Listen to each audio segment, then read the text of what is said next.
Soviet troops in Afghanistan are reported to be spreading out across the country and engaging the Muslim rebels. The reports from Western diplomats suggest the Soviet formations are moving in considerable strength. 10,000 men, backed by heavy armor and aircraft, are said to be engaging the rebels. Eyewitnesses said they counted between 300 and 400 tanks, as well as columns of artillery and troops.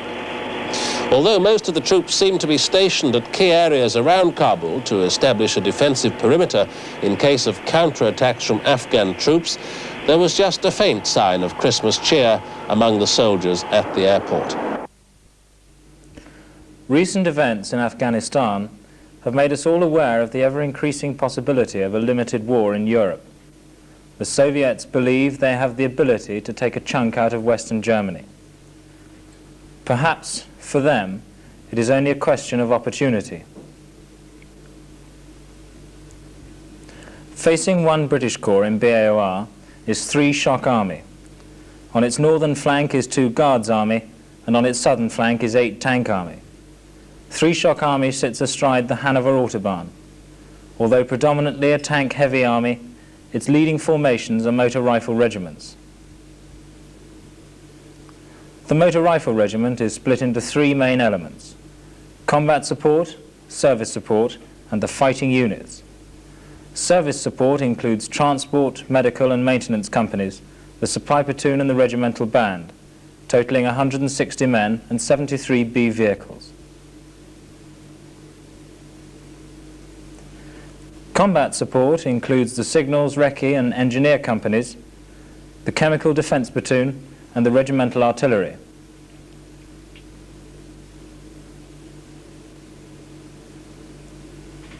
The recce company is 50 strong and mounted in 11 BRDM APCs.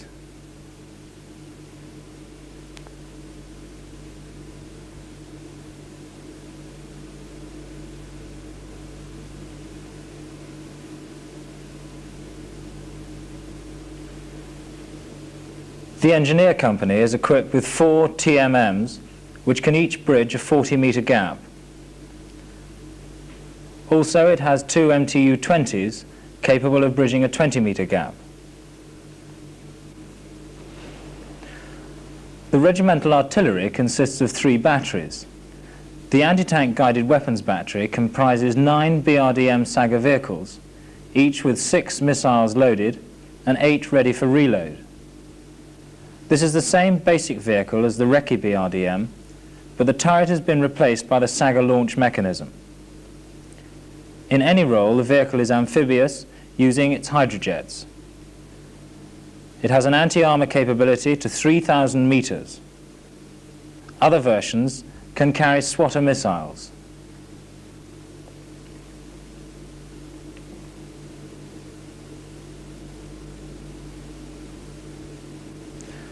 The 122mm battery is equipped with 6 122mm self-propelled guns, called the M1974. The gun fires HE, heat, smoke and illume to a range of 15,300 meters. Its rate of fire is 7 to 8 rounds per minute. The anti-aircraft battery is in the process of being re-equipped with 8 ZSU-23-4s.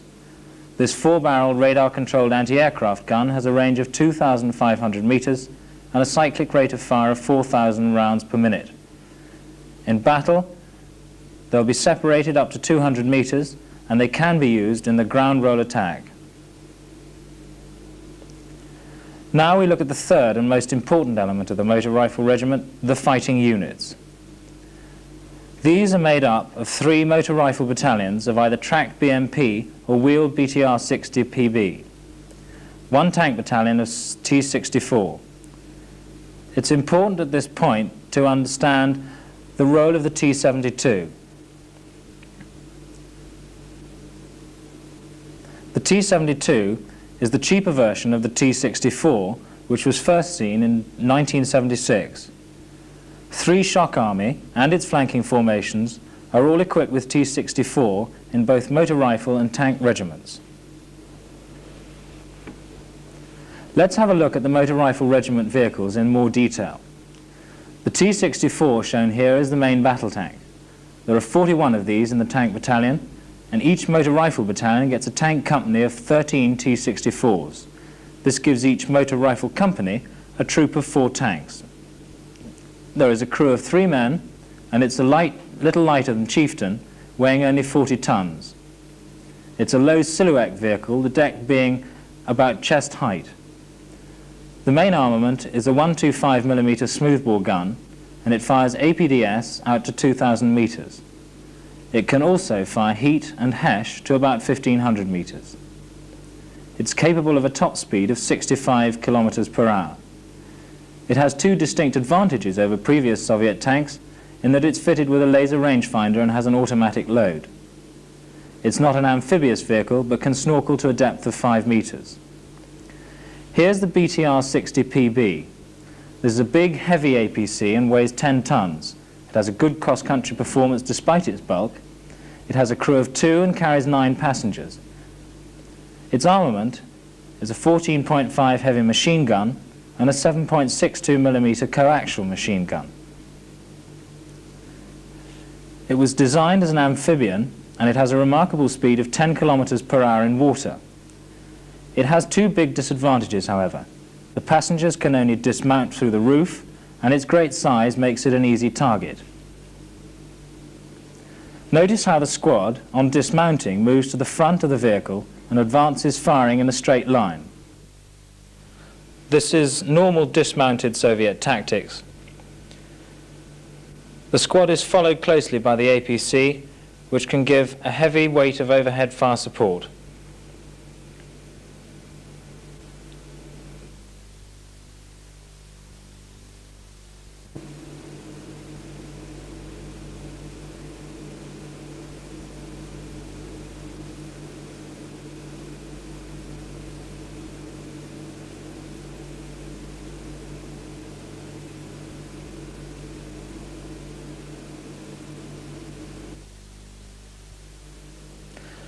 This is the BMP.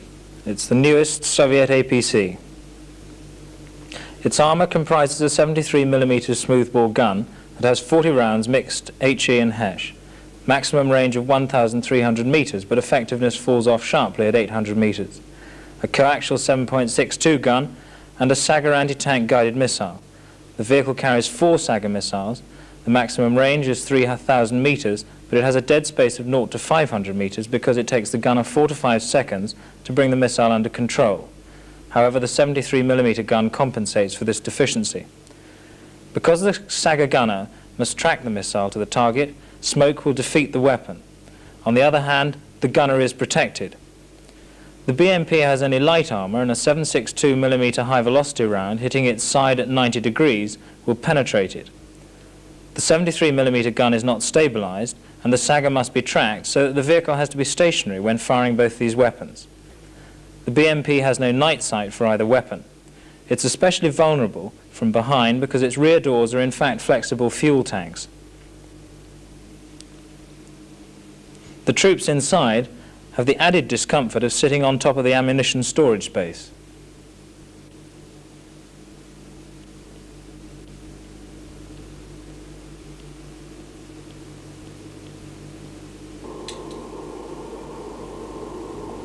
Its strengths are its firepower, mobility, and its low silhouette.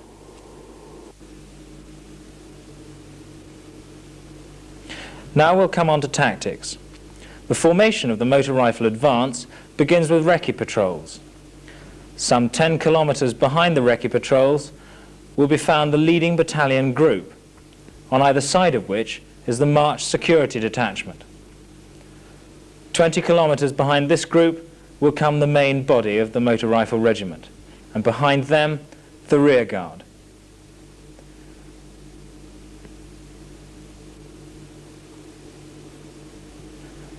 The lead battalion group advances with a motor rifle platoon as its recce patrol.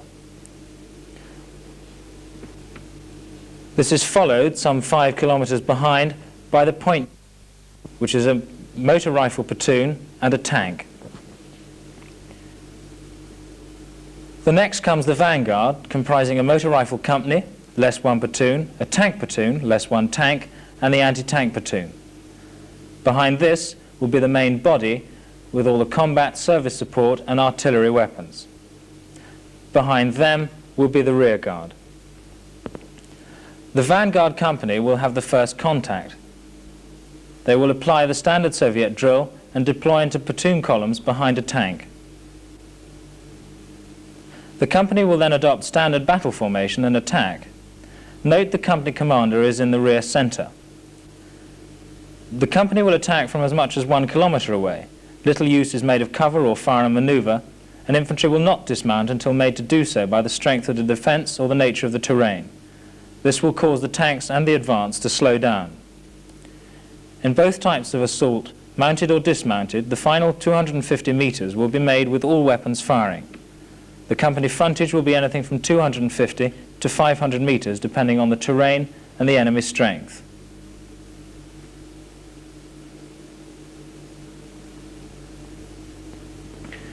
If the vanguard attack fails, they will remain in position to cover the leading battalion attack, which would normally develop within about 1 hour.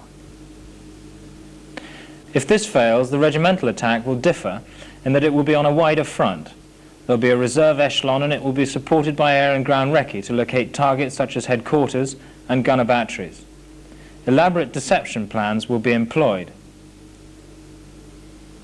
It will be preceded by a formal artillery barrage lasting up to 40 minutes.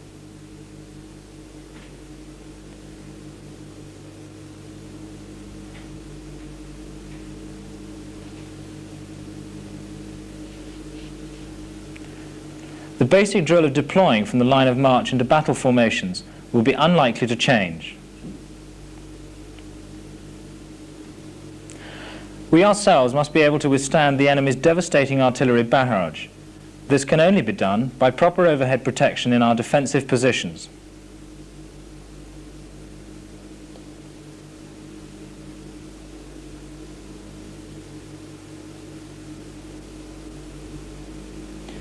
The Soviet tactic of a fast, massed armoured thrust on a comparatively small front enables us to use our anti-tank weapons to devastating effect. It will not be so much a question of great accuracy as one of weight of firepower. If we can make the enemy infantry dismount, this will slow the advance, giving our machine guns and anti-tank weapons the best opportunity to halt the attack. Once dismounted, the infantry also has no means of communicating, and this makes its command and control almost impossible. Remember, the company commander is the only person with 2 radio nets in his vehicle. If all the OC's vehicles were killed, all vehicles would have to go onto the same battalion net. Remember also, the company commander is the one vehicle with 2 antennas.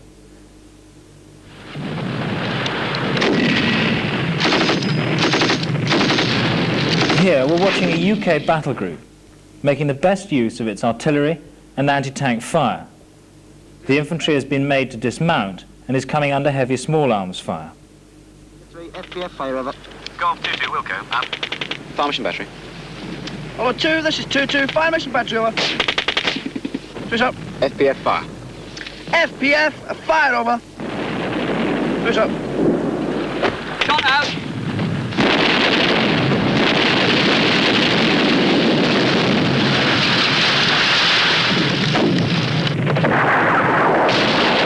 In conclusion, an intelligent assessment of the Soviet Army's weaknesses and a ruthless exploitation of them can more than compensate for NATO's comparative strength deficiency.